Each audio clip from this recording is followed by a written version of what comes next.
परम स्नेही मित्रों, परम स्नेही साहित्यानुरागी सुधीजनों, शुद्ध साहित्यिक रचनाओं के YouTube चैनल मर्मज्ञा नेट से जुड़ने पर मैं ब्रजेंद्र नाथ आपका हार्दिक अभिनंदन करता हूं। विगत 26 जनवरी को मारुति सत्संग मंडल पुणे के तत्वावधान में आयोजित वेबिनार में डॉक्टर राधा बाबू के आमंत्रण पर भाग लेने का सुअवसर मुझे प्राप्त हुआ। इस वेबिनार में राधा बाबू ने गणतंत्र की शास्त्रीय और आधुनिक व्याख्या प्रस्तुत की, जो सर्वथा नवीन और समीचीन लगा। आप उनके वक्तव्य के ऑडियो क्लिप के साथ मेरे द्वारा सामयिक स्थितियों और परिस्थितियों पर सुनाई गई मेरी कविता का ऑडियो भी सुनेंगे। आइए तस्वीरों की गैलरी से गुजरते हुए वेबिनार की वैचारिक यात्रा पर निकलते हैं। आप इस तस्वीर में मारुति सत्संग मंडल पुणे के तत्वावधान में गूगल मीट के माध्यम से आयोजित 26 जनवरी की वेबिनार की झलकी देख रहे हैं। आगे बढ़ते हैं तस्वीरों के माध्यम से। मारुति सत्संग मंडल पुणे के तत्वावधान में गूगल मीट के माध्यम से आयोजित यह वेबिनार गणतंत्र को सही ढंग से परिभाषित करने पर आधारित था। डॉक्टर राधा बाबू ने आज गणतंत्र के महत्व पर प्रकाश डालते हुए कहा, गणतंत्र शब्द है क्या, थोड़ा ये समझना चाहिए। देखिए, भारत में गणतंत्र आदि काल से है। कैसे? जैसे हमारे गणपति आदि देवता है, ये दोनों में बड़ा समन्वय है, इसको समझ। हमारे आदि देवता, प्रथम देवता है गणपति, और शासन व्यवस्था में गणतंत्र। तो गणपति जो हैं, ये सही में भारतीय गणतंत्रात्मक संस्कृति के आधार रूप हैं। ये जानिए आप, गणपति और गणतंत्र। और इसका जब मैं उसको खोज रहा था तो मैंने देखा कि पाणिनि के व्याकरण में ये शब्द है। महाभारत में युधिष्ठिर व्यास से पूछते हैं कि क्या यहाँ गणतंत्रात्मक स्थिति लागू नहीं की जा सकती। अब सोचिए, आज से 5000 वर्ष पहले भारत का एक शासक गणतंत्र के बारे में विचार कर रहा है। ये बहुत बड़ी बात है। और इस प्रकार से पाणिनि और महाभारत में बहुत बहुत कुछ है इसके बारे में। अब देखिए, हम गणपति को गणतंत्र से क्यों जोड़ते हैं। अब गणपति जो हैं वे बुद्धिमान, विघ्नहर्ता, संकटहर्ता, मंगल मूर्ति सब कुछ हैं। एक बात याद रखिए, गणतंत्र के अधिनायक के पास ये सब होना चाहिए जो गणपति के पास है। सारे विघ्नों को हरण करने की क्षमता होनी चाहिए। वही किसी गणतंत्र देश का वही अधिपति हो सकता है। परम ज्ञानी होना चाहिए गणतंत्र के अधिपति को, और संकटहर्ता होना चाहिए। ये गणपति और गणतंत्र का देखिए हमारी सनातन परंपरा है। लोग हमसे पूछते हैं कि गणपति आदि देवता कैसे हैं। हमके देखो, सब अब तो मिठाइयों के हजारों प्रकार हैं, लेकिन शुरू में जब ये मिठाई लोग नहीं जानते होंगे बनाना, तो कैसे बनाते होंगे। अरे कुछ ऐसे मिला करके हाथ से मुट्ठी बांध करके देते आदि। अब ये गणपति के लिए ये आदि मिष्टान्न भी है। लड्डू से पहले कुछ नहीं बना था। तो मैं ये कह रहा हूं, ये गणपति और गणतंत्र इसका बड़ा महत्व है। और मैं बताऊं, इसलिए मैं बताता हूं कि पुणे में मैं रहता हूं। आप सभी जानते हैं महाराष्ट्र में गणपति की बड़ी उपासना होती है। ये कब से आरंभ हुआ? गणपति पूजन तो चलता था पहले से, लेकिन इसका आरंभ तिलक जी ने किया, बाल गंगाधर तिलक ने 1893 ईस्वी में इसका सामूहिक रूप दिया। क्यों? वे उस समय स्वराज्य की लड़ाई पूरे देश में लड़ रहे थे, और उनके मन में यह आया कि भारत को अगर गणतंत्रात्मक राष्ट्र बनाना है तो गणपति की सार्वजनिक उपासना बहुत जरूरी है। और आपको जानकर आश्चर्य होगा, पूरे महाराष्ट्र में आज भी हजारों पंडाल बनते हैं, और उस समय भी। और इस गणपति की उपासना से ऐसी क्रांति उठी कि भारत गणतंत्र राष्ट्र हो गया। इसके पीछे मूल उद्देश्य ये था देखिए हम लोग जो भक्ति करते हैं, भारत की जो भक्ति है ना, उसमें पहले लोक है, तब परलोक है। हम लोग सोचते हैं छोड़ो ये सुन के क्या करेंगे, नहीं नहीं नहीं नहीं नहीं, उसके भीतर हमारा सब कुछ है। एक आदमी का पूजा पाठ, हम करें शुद्ध घी का दीप जलाते हो तो तुम्हारे घर का पर्यावरण शुद्ध होता है। अच्छे गुग्गल जलाते हो शुद्ध तो घर सुगंधित होता है। अच्छे पुष्प चढ़ाते हैं, लाभ तो हमको मिलता है। ठीक उसी प्रकार मित्रों, गणपति के बहाने उस समय तिलक जी ने बहुत बड़ा आंदोलन भारतवर्ष में खड़ा किया था, और इसलिए गणतंत्र और गणपति का ये बड़ा महत्व है। अच्छा देखिए, गण का एक अर्थ क्या होता है? हम लोग कहते हैं ये शिव के गण है, शिव के गण है। अब देखो, शिव का गण होना भी बहुत मुश्किल है। कैसे? अब शिव के दरबार में कौन कौन लोग रहते हैं? अब जरा वहां विडंबना देखिए, एक तरफ गणपति के वाहन है मूषक, तो दूसरी ओर भगवान शिव के गले में सर्प है। अब देखो, दोनों एक दूसरे से विपरीत। मैंने शोध किया है मिथक पर, इसको टोटम और टैबू कहते हैं। टैबू मैंने घृणा, एक दूसरे से घृणा है लेकिन प्रेम से रहता है शिव दरबार में। शिव दरबार के गण है हमारे गणपति जी, गण प्रथम गण है ये। उसी तरह से भगवान वृषभ पर सवार है, बैल पर, और भगवती किस पर सवार है? सिंह पर। अब देखो, बैल और सिंह ये दोनों विपरीत स्थिति है। अब एक देखो, एक मयूर और एक सर्प, दोनों विपरीत स्थिति। ये शिव दरबार जो है ना, अद्भुत है। मतलब भारत की गणतंत्रात्मक चेतना शिव दरबार की तरह है। कितनी विभिन्नताएं, कितनी भाषाएं, कितने प्रकार की जातियां, कितने प्रकार के लोग, कितने प्रकार की सभ्यता, कितने प्रकार की संस्कृति, लेकिन फिर भी डॉक्टर राधा बाबू ने आगे कहा कि आजकल लोकतंत्र लोकतंत्र में और गणतंत्र गणतंत्र में बदल चुका है, इसीलिए जनता के बीच क्षोभ तंत्र छाया हुआ है। सुनिए उनकी बातें। ये हुआ कि 71-72 वर्षों में हमने लोकतंत्र और गणतंत्र की संस्कृति पैदा नहीं की। यहां उसकी संस्कृति नहीं आई, बल्कि उसकी विपरीत स्थिति आ गई। इस बात को समझिए आप। और नहीं तो अगर संस्कृति आती, आज हमारे ही देश के लोग, इस पर मैं नहीं बोलूंगा, अगर आप लोगों ने भी टीवी खोलकर देखा होगा तो जो कुछ इस गणतंत्र दिवस पर हो रहा है, अगर देश में गणतंत्र की संस्कृति विकसित होती, शासन सत्ता का विरोध किया जा सकता है, मत वैभिन्न हो सकता है, लेकिन राष्ट्र जिस लाल किले पर हम कौन सा ध्वज फहराते हैं और उस पर आज क्या किया गया, ये मैं इस पर बहुत नहीं जाना चाहता। मैं एक बात ये कह रहा हूं आपसे, जब गणतंत्र की संस्कृति विकसित नहीं होती तो दो तंत्र विकसित हो जाता है। कहेंगे कौन कौन? लोभ तंत्र और क्षोभ तंत्र। 70 वर्षों में भारत में लोकतंत्र की, गणतंत्र की संस्कृति विकसित नहीं हुई। किसकी संस्कृति विकसित हुई? लोकतंत्र की जगह लोभ तंत्र पैदा हो गया। ये लोभ तंत्र किसमें पैदा हुआ? जिसको हमने चुन के भेजा, वो करोड़ों अरबों में खेल रहे हैं। लोकतंत्र की संस्कृति पैदा नहीं हुई, लोकतंत्र पैदा हो गया। और गणतंत्र तो नहीं आया, गणतंत्र की संस्कृति, तो गणतंत्र आ गया। बंदूक गणतंत्र की जगह गणतंत्र, और लोकतंत्र की जगह लोभतंत्र, और इसका परिणाम क्या हुआ? जनता में क्षोभ तंत्र हो गया। जनता क्षुब्ध है, परेशान है। और इसलिए मैं बताऊं, यही काम करना है। ये प्रयास अभी चल रहा है 70 वर्षों के बाद, लेकिन हम इतने अभ्यस्त हो गए हैं 70 वर्षों में जिस संस्कार को पाकर के, अब ये ठीक नहीं लग रहा और इसलिए क्रांति होती है। तो मैं आपसे ये कह रहा हूं,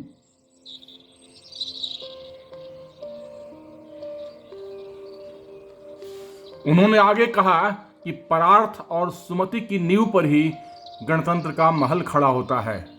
उनकी बातें सुनिए। जब हम लोग आपस में सुमति बनाए रखेंगे, स्वार्थ की नींव पर सुमति का महल तैयार नहीं होता। इसके लिए तो परार्थ की चोटी चाहिए, जहां लोकतंत्र और गणतंत्र का राजमहल खड़ा होता है। ये है। और अंत में थोड़ी सी गीता पर चर्चा चल रही थी, ये मैं कह दूं।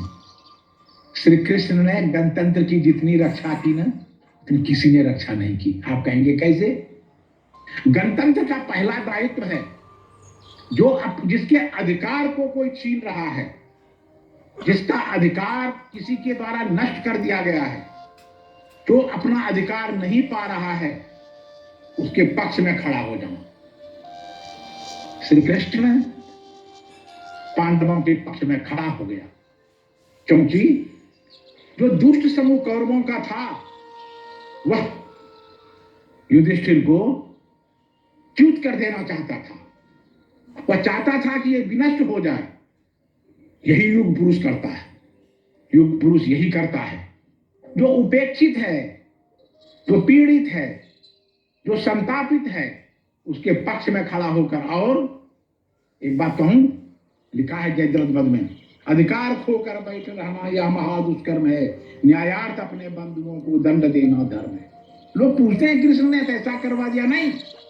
अगर अभिमन्यु, अगर ये पांचों भाई पांडव उसके अत्याचार को सहन करके जंगल में ही रह जाते, तो इस पूरे विश्व में परंपरा हो जाती और अच्छाई का विनाश हो जाता। भगवान ने यही किया। और इसलिए जानते हैं गणतंत्र के लिए जो अंतिम सूत्र है वो क्या है? गणतंत्र का अंतिम सूत्र है गीता का अंतिम श्लोक, जहां वो कहते हैं, व्यास जी कहते हैं कि गणतंत्र वहीं होगा, लोकतंत्र वहीं होगा, यत्र योगेश्वर कृष्णो यत्र पार्थो धनुधर तत्र श्री विजयोर भूतिर ध्रुवा नीतिर्मति मम। अर्थात गणतंत्र वहां होगा जहां श्री कृष्ण हो और गांडीवधारी अर्जुन हो। इसका क्या मतलब हुआ? गणतंत्र के लिए विवेक चाहिए, गणतंत्र के लिए ज्ञान चाहिए, गणतंत्र के लिए श्री कृष्ण जैसी क्षमता चाहिए। लेकिन कहा नहीं, ये एकांगी है। दूसरा क्या चाहिए? पार्थो धनुर्धरः गांडीवधारी अर्जुन चाहिए। देखिए, दोनों चीज चाहिए। मतलब सदाचार का बल, सात्विकता का बल, चरित्र का बल बहुत जरूरी है, लेकिन भुजाओं में भी शक्ति बड़ी जरूरी है। गीता के अंतिम श्लोक का यही मतलब है मित्रों, यत्र योगेश्वर कृष्णो यत्र पार्थो धनुर्धरः। कहा जहां ये दोनों रहेंगे, जिस देश में हमारे पास विवेक भी होगा और हमारे पास शक्ति भी होगी। नहीं तो जानते हैं क्या होगा? भगवान बुद्ध ने एक धर्म विवेक का चलाया, पूरा देश नपुंसक हो गया। अब एक धर्म सिर्फ शक्ति को मानता है, विवेक को नहीं। आतंक पैदा हो गया, नक्सलाइट पैदा हो गया, दोनों में भाव है। लेकिन जब दोनों का सम्मिश्रण होता है, चाणक्य और चंद्रगुप्त मिले तब भारत में गणतंत्र की स्थापना हुई वैशाली में। देखो, चाणक्य और चंद्रगुप्त। चाणक्य कौन है? ब्रह्म शक्ति है। चाणक्य कौन है? सदाचार भारतीयता के प्रतीक है। और चंद्रगुप्त भुजा का, छात्र बल का प्रतीक है। उसी तरह महाराष्ट्र में आप देखिए ना, शिवाजी कौन है? शिवाजी छात्र बल है, और उनके साथ समर्थ गुरु रामदास हैं, वो ब्रह्म बल है। नैतिकता दोनों चाहिए, गीता ये कहती है।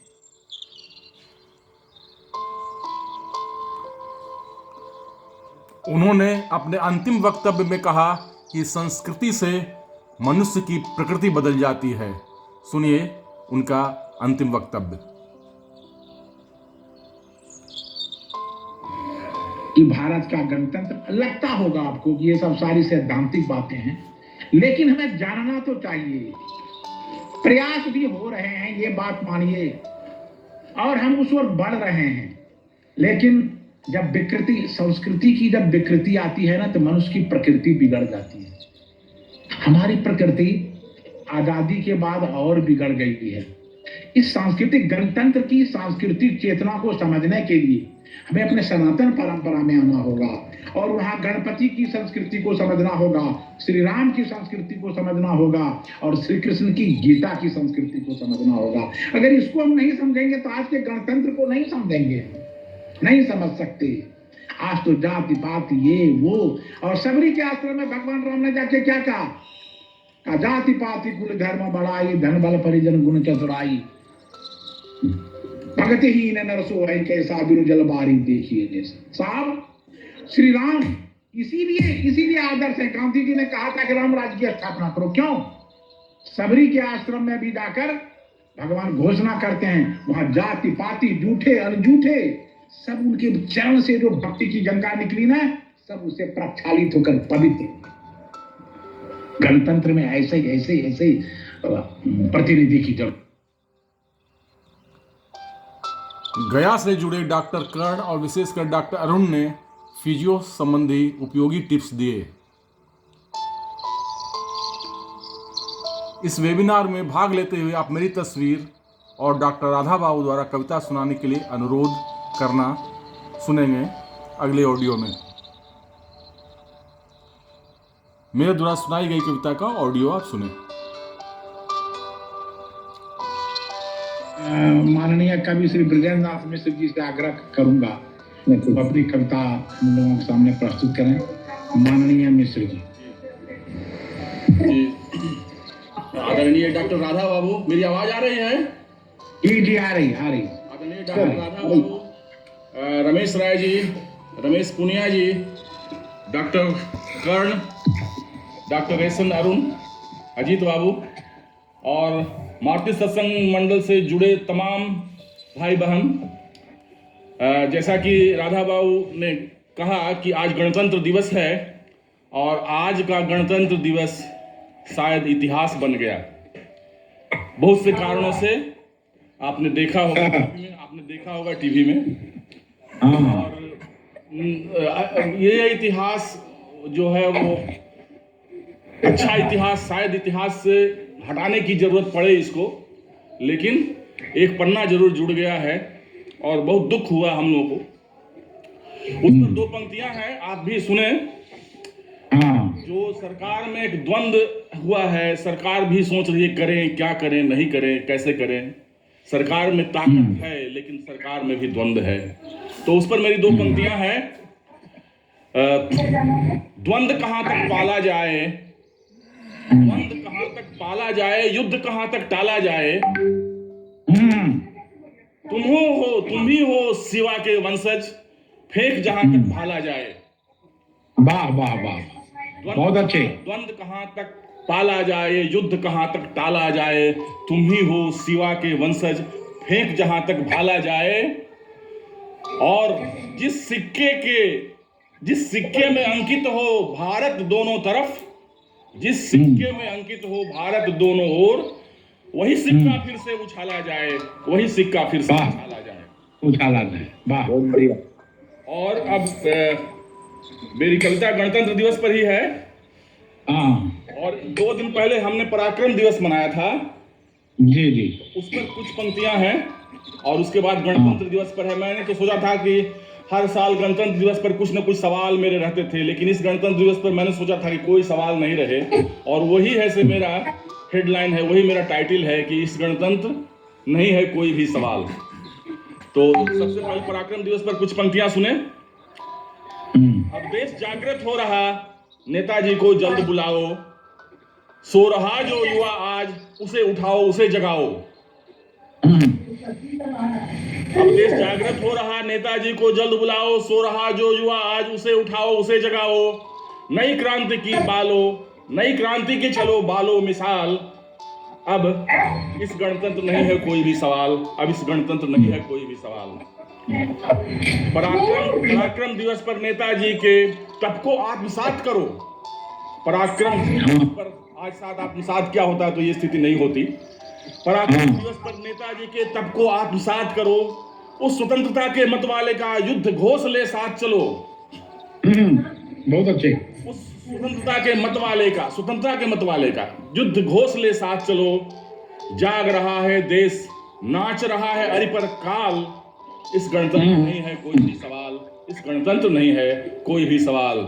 दिनकर ने भी एक पंक्ति लिखी थी, गांधी की रक्षा के लिए गांधी से भागो।